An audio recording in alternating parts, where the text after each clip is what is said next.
कहानी की शुरुआत होती है कुछ दोस्तों से जो रात को मजे से पार्टी कर रहे होते हैं, लेकिन उनमें से एक लड़की बिल्कुल चुपचाप उदास बैठी होती है। जब सभी फ्रेंड्स उस लड़की को देखते हैं तो वो सब उसे पूछते हैं कि आखिर क्या वजह है, तुम इतनी उदास क्यों हो। वो बताती है कि मार्केट में एक नया ऐप लॉन्च हुआ है जो डाउनलोड करने वाले को उसकी डेथ कब होगी उसका एग्जैक्ट टाइम बता सकता है। वो लड़की बताती है कि मैं इसलिए उदास हूँ क्योंकि आज सुबह मैंने भी इस ऐप को डाउनलोड किया है और जब मैंने इस ऐप को ओपन किया तो उसने बताया कि मेरी मौत आज से ठीक 15 दिन बाद होने वाली है। ये सुनकर सभी दोस्त उस लड़की पर हंसने लगते हैं और मजाक मजाक में ये सभी उस ऐप को डाउनलोड कर लेते हैं। ये लोग शर्त लगाते हैं कि ऐप के मुताबिक जो सबसे जल्दी मरने वाला होगा उसे टेबल पर रखी सारी ड्रिंक्स अकेले खत्म करनी पड़ेगी। ऐप डाउनलोड करने से पहले सभी को एक यूजर एग्रीमेंट यानी टर्म्स कंडीशंस दिखती है और मेरी तरह ये लोग भी उसे बिना पढ़े एक्सेप्ट कर लेते हैं। उसके बाद सभी को अपनी लाइफ का काउंटडाउन दिखने लगता है। अब सब बारी बारी अपनी जिंदगी का बचा हुआ टाइम सभी को दिखाने लगते हैं। कोई 20 साल जीने वाला था तो कोई 60 साल। लेकिन कोर्टनी परेशान नजर आती है। जब वो अपना मोबाइल फोन दोस्तों को दिखाती है तो उस ऐप के हिसाब से उसके पास सिर्फ 3 घंटे बचे हुए थे। जैसे ही काउंटडाउन 0 हुआ वो मारी जाएगी। ये देखकर कोर्टनी डर जाती है, लेकिन उसके दोस्त कोर्टनी को समझाते हैं कि डरो मत, ये ऐप सिर्फ एक मजाक है। अब गेम के हिसाब से जिसके मोबाइल में उसकी जिंदगी का सबसे कम टाइम बचा होगा वह टेबल पर रखी सारी ड्रिंक्स पिएगा। इसलिए कोर्टनी गेम हार जाती है क्योंकि उसके मोबाइल में उसके पास सिर्फ 3 घंटे बचे थे। अब सभी दोस्त कोर्टनी से कहते हैं कि रूल्स के मुताबिक तुम्हें सारी ड्रिंक्स पीनी होगी। तभी कोर्टनी का बॉयफ्रेंड एवन आ जाता है और कोर्टनी की जगह वह खुद सारी दारू पी लेता है। पार्टी खत्म होने के बाद जब कोर्टनी अपने बॉयफ्रेंड एवन के साथ गाड़ी में बैठी तो एवन ज्यादा ड्रिंक करने की वजह से उसे चढ़ गई थी। इसलिए कोर्टनी एवन को ड्राइव करने से मना करती है, लेकिन एवन उसकी नहीं सुनता। कोर्टनी ऑलरेडी ऐप की वजह से डरी हुई थी, इसलिए वह कार से उतरकर पैदल ही घर जाने लगती है। एवन कोर्टनी को गाड़ी में बैठने के लिए कई बार कहता है, लेकिन जब वह नहीं बैठती तो एवन गुस्सा होकर उसे अकेला छोड़कर वहां से निकल जाता है। तभी कोर्टनी के मोबाइल पर उस ऐप का नोटिफिकेशन आता है कि उसने यूजर एग्रीमेंट तोड़ दिया है। कोर्टनी को इसका मतलब समझ नहीं आता, लेकिन ये देखकर कोर्टनी और ज्यादा डर जाती है। तभी हम देखते हैं कि काला कोट पहना हुआ कोई आदमी उसका पीछा करने लगा। तब कोर्टनी को मोबाइल पर एक अलर्ट आता है कि उसके पास सिर्फ 7 मिनट बचे हुए हैं। कोर्टनी घबराते हुए जल्दी अपने घर पहुंच जाती है। घर में एंटर होते ही उसके कानों में अजीब सी आवाजें आने लगी और ऐप का अलर्ट भी लगातार बजता रहता है, जिससे तंग होकर वह मोबाइल को ऑफ कर लेती है। लेकिन फोन अपने आप ऑन हो गया और फिर से काउंटिंग शुरू हुई। आखिर में कोई अनजान चीज कोर्टनी को ऊपर खींच लेती है और ठीक काउंटडाउन खत्म होते ही नीचे गिरने से कोर्टनी की मौत हो जाती है। यहाँ हमें पता चलता है कि ये ऐप कोई मजाक नहीं बल्कि सच में इंसान की जिंदगी का बचा हुआ टाइम बताता है। वहीं दूसरी तरफ हम देखते हैं कि कोर्टनी का बॉयफ्रेंड एवन ने अपनी कार ठोक दी है। एवन की जान तो बच गई, पर जिस सीट पर कोर्टनी बैठने वाली थी उसमें एक पेड़ की एक बड़ी लकड़ी घुस गई थी। यानी असल में कोर्टनी की डेथ इस तरह होने वाली थी। उसके बाद हम हॉस्पिटल में क्विन नाम की एक नर्स को देखते हैं जो ट्रॉली लेकर एक पेशेंट के रूम में जाती है। वह देखती है कि पेशेंट बिना नाश्ता किए रूम से बाहर निकल गया है। क्विन जानती है कि इस वक्त वो मरीज कहाँ पर होगा, इसलिए वो सीधा उसके पास जाती है। यहाँ हम देखते हैं कि वो मरीज कोई और नहीं बल्कि कोर्टनी का बॉयफ्रेंड एवन है। एवन बहुत ज्यादा घबराया हुआ होता है। वो क्विन को काउंटडाउन ऐप के बारे में सब कुछ बता देता है कि कैसे उसकी गर्लफ्रेंड ने ये डाउनलोड किया था और ठीक उसी टाइम उसकी मौत हुई जो टाइम इस ऐप ने बताया था। क्विन एवन को समझाती है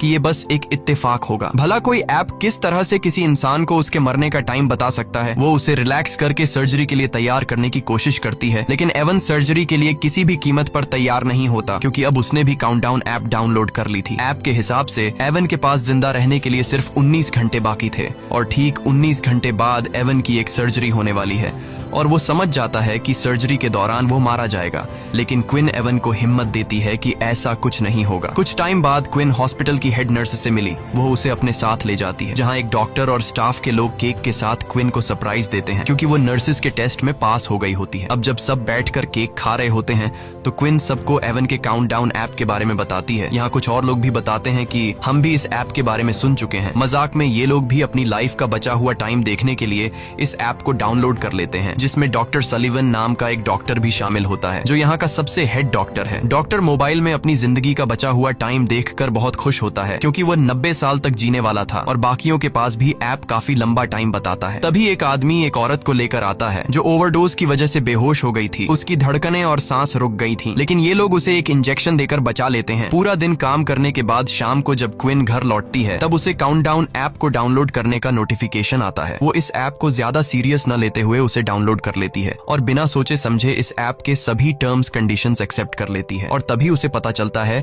कि उसकी जिंदगी के सिर्फ 2 ही दिन बचे हैं। ये देखकर उसे कुछ अजीब लगता है, लेकिन क्विन इसे नजरअंदाज करके घर पहुंच जाती है। क्विन की फैमिली में उसके पिता और उसकी छोटी बहन जॉर्डन होती है, जबकि क्विन की मॉम 1 साल पहले कार एक्सीडेंट में मारी गई। अगले दिन हॉस्पिटल में एवन को दिखाया जाता है, जो बहुत ही ज्यादा घबराया हुआ होता है क्योंकि उसके मोबाइल पर उसकी लाइफ का टाइम धीरे धीरे कम होता जा रहा था और अब बस उसकी जिंदगी के कुछ ही मिनट बचे थे। वह सर्जरी कराने की बजाय हॉस्पिटल से भागने का डिसाइड करता है। जैसे ही वह भागने लगता है तभी उसके मोबाइल पर नोटिफिकेशन आता है जिसमें बताया जाता है कि उसने यूजर एग्रीमेंट तोड़ दिया। यहाँ हमें पता चलता है कि जब कोई इस ऐप के जरिए अपने लाइफ के बचे हुए टाइम को देख लेता है तब वह अपनी मौत को टाल नहीं सकता। जिस तरह से कुछ दिन पहले एवन की गर्लफ्रेंड कोर्टनी ने कार से उतरकर पैदल जाकर अपनी मौत को टालने की कोशिश की थी, तब उसने यूजर एग्रीमेंट तोड़ दिया था और वो मारी गई। अब इसी तरह से एवन भी सर्जरी न करवाकर अपनी मौत को टालने की कोशिश कर रहा है। अब ये खुद को बचा पाएगा या नहीं, चलिए जानते हैं। एवन जैसे ही आगे बढ़ने लगा तभी एवन को शीशे में पीछे से काला साया नजर आता है, लेकिन जैसे ही एवन पीछे मुड़कर देखता है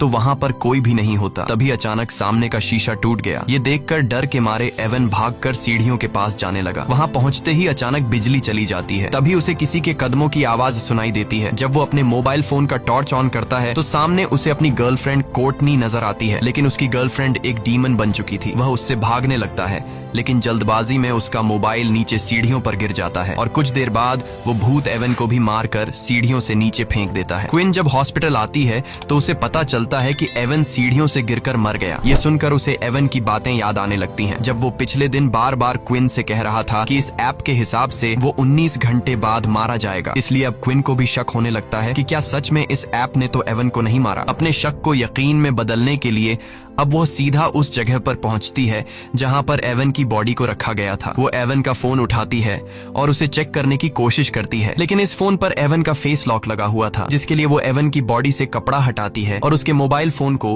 उसके फेस के सामने लाकर स्कैन करती है, जिससे मोबाइल का लॉक खुल जाता है और वो देखती है कि इस ऐप का काउंटडाउन 0 पर पहुंच चुका है। अब क्विन को भी पूरा यकीन हो जाता है कि ये ऐप मजाक नहीं बल्कि रियल है। जैसे ही उसका ध्यान मोबाइल से हटकर एवन के फेस पर पड़ता है तो एवन का सर अपने आप मुड़कर उसकी तरफ देखने लगता है। वो घबराकर जल्दी से उस लाश को वापस फ्रीजर में रख देती है। अब क्विन को डर लगने लगा कि कहीं ये सब उसके साथ भी तो नहीं होगा, क्योंकि ऐप के मुताबिक अब उसके पास सिर्फ 1 दिन ही बचा था और कल वो अपने पिता के साथ अपनी माँ की कब्र पर जाने वाली थी, जिससे वो समझ जाती है कि रास्ते में जरूर उनका कोई एक्सीडेंट होगा जिसमें क्विन मारी जाएगी। इसलिए क्विन अपनी मौत को टालते हुए अपने डैड को कॉल करती है और कल के दिन कब्रिस्तान जाने का प्लान कैंसिल करती है। तभी क्विन के मोबाइल फोन पर एक नोटिफिकेशन आता है कि उसने यूजर एग्रीमेंट तोड़ दिया है। ये देखकर वो बहुत ज्यादा परेशान हो जाती है। तभी डॉक्टर सलिवन उसे रूम में बुलाकर पेशेंट की हेल्प करने को कहता है, लेकिन यहाँ डॉक्टर के इरादे कुछ और ही थे।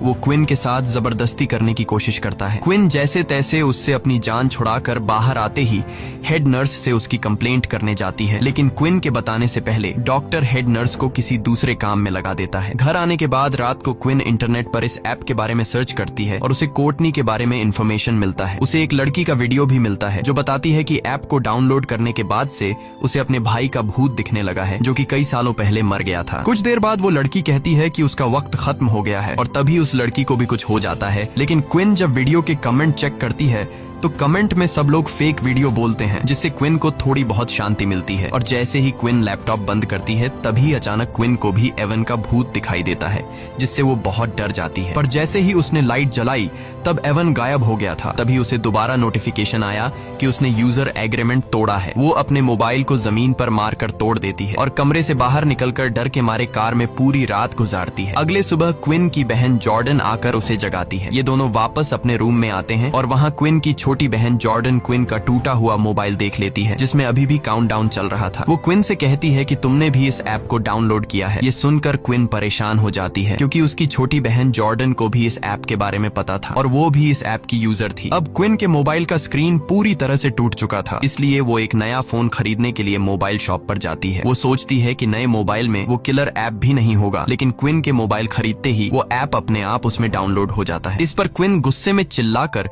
उस शॉपकीपर से इस ऐप के बारे में पूछती है, लेकिन उसे भी इसके बारे में कुछ नहीं पता था। वो दुकानदार उससे डिलीट करने की कोशिश करता है, पर इस ऐप को डिलीट करने का ऑप्शन ही नहीं था। जिसके बाद क्विन गुस्से से उस दुकानदार से अपना मोबाइल लेकर वहां से चली जाती है। क्विन की बातें सुनकर मैट नाम का लड़का उस दुकानदार के पास आता है। वह भी दुकानदार से इस ऐप के बारे में पूछता है। दूसरी तरफ क्विन घर वापस जाने के लिए अपनी गाड़ी में बैठ जाती है, लेकिन जैसे ही उसने सामने लगे शीशे में देखा तो उसकी गाड़ी के पीछे काले कपड़े पहने एक आदमी खड़ा था। जैसे ही उसने पीछे मुड़कर देखा तो वो गायब हो गया। तभी अचानक किसी अजीब क्रीचर के हाथों ने उसका मुंह ढक दिया, जिससे उसकी गाड़ी तेजी से रिवर्स जाने लगती है और पीछे खड़ी गाड़ी से टकराने से बच जाती है। तभी दूसरी गाड़ी का आदमी गुस्से में बाहर निकलकर क्विन पर चीखने लगता है, लेकिन तभी वही दुकान का कस्टमर मैट बाहर आकर सारी सिचुएशन संभाल लेता है। वह क्विन को बताता है कि मैंने भी इस ऐप को डाउनलोड किया है और मैं तुमसे भी पहले मरने वाला हूँ। अब दोनों एक बार में बैठकर ऐप के बारे में बात करने लगते हैं। मेट क्विन से कहता है कि जब तुमने इस ऐप को डाउनलोड किया था तब तुमने यूजर एग्रीमेंट पढ़ा था, जिस पर क्विन जवाब देती है, नहीं,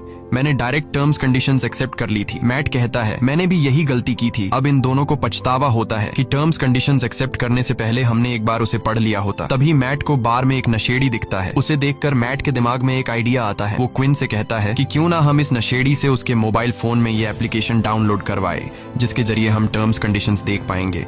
जिसके बाद ये दोनों उस नशेड़ी के पास जाते हैं, जो कि वो नशेड़ी इधर उधर की बातें कर रहा था। तो ये दोनों उसे भी ऐप को डाउनलोड करने के लिए उकसाते हैं, जिसके बाद वो नशेड़ी मान जाता है जब वो काउंटडाउन ऐप को डाउनलोड कर लेता है।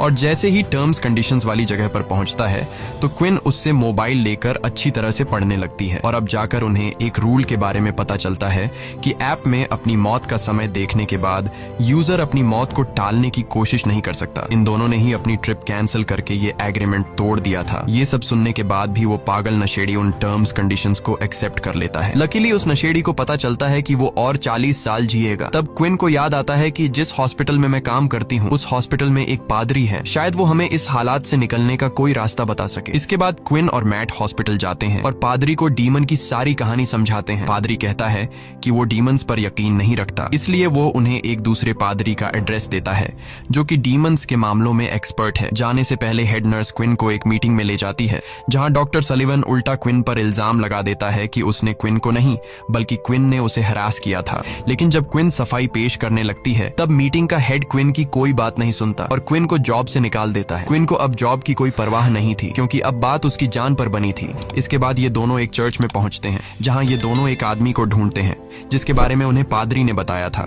और आखिरकार ये दोनों उस फादर तक पहुंच जाते हैं और फादर को इस ऐप के बारे में सब कुछ बता देते हैं। उनकी बातें सुनकर फादर उन्हें बाइबल में लिखी एक कहानी सुनाता है। कहानी में लिखा हुआ होता है, कहीं 100 साल पहले एक राजकुमार हुआ करता था जिसे युद्ध लड़ने जाना था। ये राजकुमार डरा हुआ था कि कहीं वो इस युद्ध में मारा न जाए। जिसके बाद वो एक ओल्ड जिप्सी लेडी के पास गया और उससे पूछा कि क्या वो इस युद्ध में जिंदा बचेगा। ओल्ड लेडी कहती है कि वो उसे उसकी मौत का ठीक समय बता सकती है, लेकिन शर्त ये है कि अपनी मौत का समय जानने के बाद राजकुमार अपनी मौत को टालने की कोशिश नहीं करेगा। राजकुमार मान जाता है और उसे पता चलता है कि वो युद्ध में मारा जाएगा। अब राजकुमार मौत के डर से लेडी की बात न मानकर अपने छोटे भाई को युद्ध लड़ने भेज देता है, लेकिन उसके छोटे भाई को कुछ नहीं होता, बल्कि वे लोग युद्ध जीत जाते हैं। मगर डरपोक राजकुमार के पीछे ओजिन नाम का एक डीमन पड़ जाता है, जो कि वो राजकुमार को तड़पा तड़पा कर उसके ठीक समय पर मार देता है, जो कि उसके तकदीर में लिखा था। फादर ने ध्यान लगाकर पता लगाया कि इन सब के पीछे ओजिन नाम के एक डीमन का हाथ है। फादर ने कहा कि शायद यह ऐप भी उस ओजिन डीमन का एक रूप है। उसने बताया कि अगर तुम्हें अपनी मौत टालनी है तो सबसे पहले तुम दोनों को इस ऐप को हैक करके इसका कोड मेरे पास लाना पड़ेगा। जब मैं इस ऐप का कोड देख लूंगा तब मैं उस डीमन से तुम्हारी जान छुड़वा सकूंगा। यह सुनकर क्विन और मैट को जल्द से जल्द इस ऐप को हैक करना था, क्योंकि अब उनके पास बहुत ही कम टाइम बचा हुआ था। ये दोनों उस मोबाइल शॉपकीपर के पास आते हैं और उसे इस ऐप को हैक करने की रिक्वेस्ट करते हैं। शॉपकीपर इस काम के लिए तैयार नहीं था, लेकिन जब क्विन उसे पैसे देती है तो वह मान जाता है। कई घंटों की मेहनत के बाद फाइनली वो इस ऐप को हैक करके उसका कोड निकाल लेता है। क्विन जल्दी से उस कोड का फोटो लेती है ताकि फादर को दिखा सके। यहाँ ये लोग देखते हैं कि इस ऐप के लाखों यूजर्स हैं, जिसमें अचानक शॉपकीपर भी अपना नाम डेरेक भी देख लेता है। वो अपने कोड के साथ छेड़छाड़ करके खुद की उम्र 100 साल से भी ज्यादा कर लेता है और यह आइडिया सच में काम कर रहा था। अब डेरेक के पास इस ऐप का फुल एक्सेस था, वो जितना चाहे किसी का भी उम्र बढ़ा सकता था। शॉपकीपर क्विन और मैट की रिक्वेस्ट पर इन दोनों का भी उम्र बढ़ा देता है। तभी क्विन को डेटाबेस में अपनी सिस्टर जॉर्डन का नाम दिखता है और उसकी मौत तो क्विन से भी 3 मिनट पहले होने वाली थी, यानी कि उस एक्सीडेंट में क्विन और जॉर्डन दोनों ही मरने वाली थी। खैर, क्विन जॉर्डन की भी उम्र बढ़ा लेती है। अब क्विन और मैट बहुत खुश हो जाते हैं क्योंकि अब उन्हें मौत का डर नहीं था, लेकिन ये खुशी कुछ ही देर की मेहमान थी। इसके बाद क्विन और मैट एक साथ क्विन के घर पहुंचे और सेफ्टी के लिए एक ही रूम में रात गुजारने का फैसला किया क्योंकि अब भी उनके दिलों में डीमन का डर मौजूद था। रात के वक्त जब वो सोने वाले थे तब क्विन मैट से पूछती है कि उसने ये ऐप क्यों डाउनलोड की थी। मैट बताता है कि कुछ साल पहले उसका एक छोटा भाई था जो एक बहुत ही डिसेंट लड़का था। वो हमेशा बीमार रहता था और बीमारी के चलते एक दिन उसकी मौत हो गई और तब से मैट को मौत से डर लगने लगा। जब उसे इस ऐप के बारे में पता चला तो वो जानना चाहता था कि वो खुद कब तक जिंदा रहने वाला है, इसलिए मैंने ये डाउनलोड की। इसके बाद क्विन मैट को अपनी स्टोरी सुनाती है कि एक रात वो अपनी मॉम को बिना बताए एक पार्टी में चली गई थी। जब उसकी माँ उसे ढूंढने के लिए घर से बाहर निकली तो रास्ते में उसका कार एक्सीडेंट हुआ जिससे उसकी मौत हो गई। एक दूसरे को खुद की स्टोरी सुनाने के बाद ये दोनों सो जाते हैं। तब आधी रात में डीमन फिर से क्विन को डराने आ जाता है। क्विन के कानों में एक अजीब आवाज गूंजती है जिससे उसकी आंख खुल जाती है। उसने देखा कि मैट का हाथ उसके पेट पर है। वो मैट का हाथ हिलाकर उसे जगाने की कोशिश करती है, लेकिन तभी असली मैट दरवाजा खोलकर अंदर आया। असल में क्विन के पेट पर किसी और का नहीं बल्कि डीमन का हाथ था। यहाँ डीमन क्विन पर हमला करता है, लेकिन मैट हिम्मत दिखाते हुए उसका कंबल छीन लेता है जिससे डीमन भाग जाता है। और यहाँ उन्हें पता चलता है कि उनका ऐप को हैक करने से कोई फायदा नहीं हुआ क्योंकि उनका काउंटडाउन वापस अपने वक्त पर आ गया है। अब क्विन को अपनी छोटी बहन जॉर्डन की फिक्र होने लगी। उधर जॉर्डन को भी डीमन डराना शुरू कर देता है, लेकिन इससे पहले कि जॉर्डन को कुछ हो जाता तभी क्विन उसे लेने पहुंच जाती है। जॉर्डन बहुत ज्यादा डरी हुई थी। अब तीनों एक साथ मिलकर फादर जॉन के पास जाते हैं। क्विन उसे बताती है कि ऐप को हैक करने का प्लान नाकाम हुआ, अब भी डीमन हमारा पीछा कर रहा है। इसके बाद उन्होंने ऐप को हैक करने वाला कोड फादर को बताया। फादर कोड को अच्छी तरह से पढ़ने के बाद समझ जाता है कि जो भी यूजर एग्रीमेंट तोड़ता है उस पर ओजिन का श्राप यानी कर्स लग जाता है, जो कि फादर के हिसाब से एक अच्छी बात है क्योंकि कर्स को तोड़ा जा सकता है। अब फादर ने डीमन को उसी के खेल में फंसाने का प्लान बनाया। वो बताता है कि अगर तुम लोग डीमन को झूठा साबित कर दो तो ये कर्स टूट जाएगा, यानी कि अगर कोई एक इंसान भी ऐप के बताए हुए टाइम से थोड़ा पहले या 2-4 सेकंड बाद में भी मरता है तो डीमन झूठा साबित हो जाएगा और इस तरह से कर्स टूट जाएगा। इसके बाद ये चारों बेसमेंट में पहुंच जाते हैं और वहां एक तंत्र मंत्र वाला सर्कल बनाते हैं। अब मैट के पास कुछ ही मिनट बचे थे और लाइट ब्लिंक होने लगता है। इसका मतलब था कि डीमन मैट को लेने आ गया है। फादर इन तीनों को जल्दी से सर्कल के अंदर खड़ा रहने को कहता है और बताता है कि जब तक हम लोग इस घेरे के अंदर हैं तब तक कोई भी शैतानी ताकत या डीमन उन्हें छू नहीं सकता है, लेकिन गलती से भी इस दायरे से बाहर निकलने की कोशिश मत करना, नहीं तो मारे जाओगे। कुछ देर बाद डीमन उनके सामने आ जाता है, लेकिन वो सर्कल के अंदर नहीं आ पाता। तभी अचानक मैट को उसका मरा हुआ भाई दिखता है, लेकिन ये असल में मैट का भाई नहीं बल्कि डीमन ने मैट के भाई का रूप लेकर मैट को बाहर निकालने के लिए धोखा दे रहा था, जिसे देखकर मैट इमोशनल होकर जैसे ही सर्कल से बाहर कदम रखता है तब डीमन मैट के पैर को पकड़कर उसे खींच कर ले जाता है। यह देखकर क्विन भी उसके पीछे भागती है। जब उसने बाहर आकर देखा तो मैट तो एकदम सही सलामत रोड पर खड़ा हुआ था, लेकिन तभी एक तेज रफ्तार गाड़ी ने आकर मैट को टक्कर मारकर कुचल दिया और मैट की मौत के साथ उसके मोबाइल का काउंटडाउन भी 0 हो गया। मैट की मौत को अपनी आंखों से देखकर क्विन को बहुत बुरा लगता है और अब अगला नंबर जॉर्डन का था, लेकिन क्विन देखती है कि बाहर निकलते टाइम जॉर्डन बुरी तरह से जख्मी हो गई है, इसलिए वो उसका इलाज करने के लिए जॉर्डन को अपने ही हॉस्पिटल ले आती है। इसी दौरान क्विन के साथ काम करने वाली एक नर्स ने क्विन को बताया कि तुम्हारी बात बिल्कुल ठीक थी, डॉक्टर सलिवन मेरे साथ भी फ्लर्ट करने की कोशिश कर रहा है।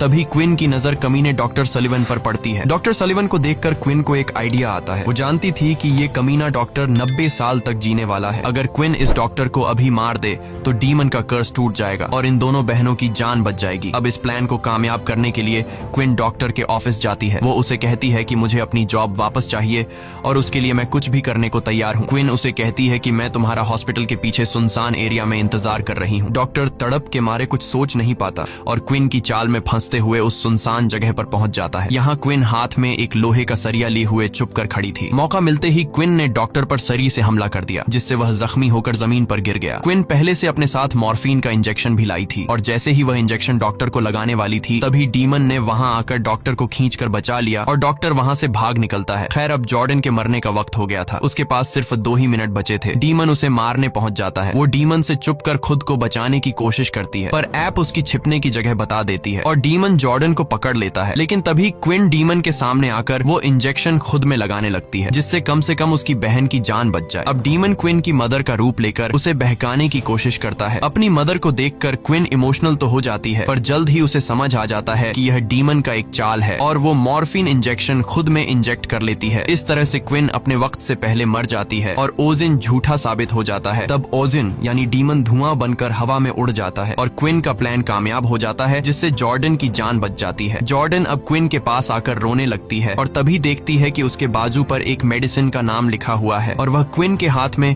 उसी मेडिसिन की शीशी भी देखती है, जिससे जॉर्डन जल्दी से इंजेक्शन में भरकर क्विन के हाथ में लगा देती है, जिससे मॉर्फिन का असर खत्म हो जाता है और क्विन वापस से जिंदा हो जाती है। खैर अब सब लोगों का काउंटडाउन वहीं पर रुक जाता है। क्विन को उसकी जॉब वापस मिल जाती है और वह कमीने डॉक्टर को उसके किए के लिए जेल हो जाती है। कुछ दिन बाद क्विन अपनी फैमिली के साथ अपनी मदर की कब्र को विजिट करने जाती है। जब ये लोग घर को वापस लौटने लगते हैं तब क्विन के मोबाइल पर एक नोटिफिकेशन आता है और वह देखती है कि उसके मोबाइल में काउंटडाउन नाम का एक नया ऐप डाउनलोड हो गया है। इसी के साथ ये कहानी खत्म हो जाती है। अगर आपको ये वीडियो अच्छी लगी हो तो हमारे चैनल को सब्सक्राइब और वीडियो को लाइक जरूर कीजिएगा।